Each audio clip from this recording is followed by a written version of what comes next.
ಧಾರವಾಡದಲ್ಲಿ ರಸ್ತೆ ಡಿವೈಡರ್ಗೆ ಗುದ್ದಿ ಬೈಕ್ ಸವಾರನಿಗೆ ಗಂಭೀರ ಗಾಯ.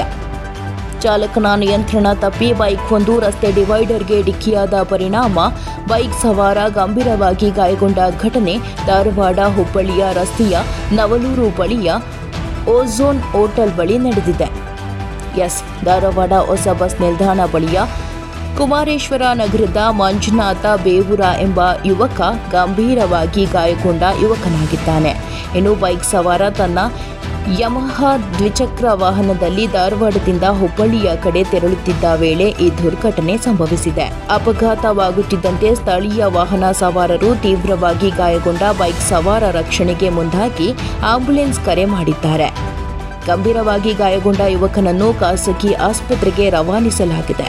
ಸ್ಥಳೀಯರ ಮಾಹಿತಿ ಮೇರೆಗೆ ಧಾರವಾಡ ವಿದ್ಯಾಗಿರಿ ಠಾಣೆಯ ಪೊಲೀಸರು ಸ್ಥಳಕ್ಕೆ ಭೇಟಿ ನೀಡಿದ್ದು ಪರಿಶೀಲನೆ ಕೈಗೊಂಡಿದ್ದಾರೆ.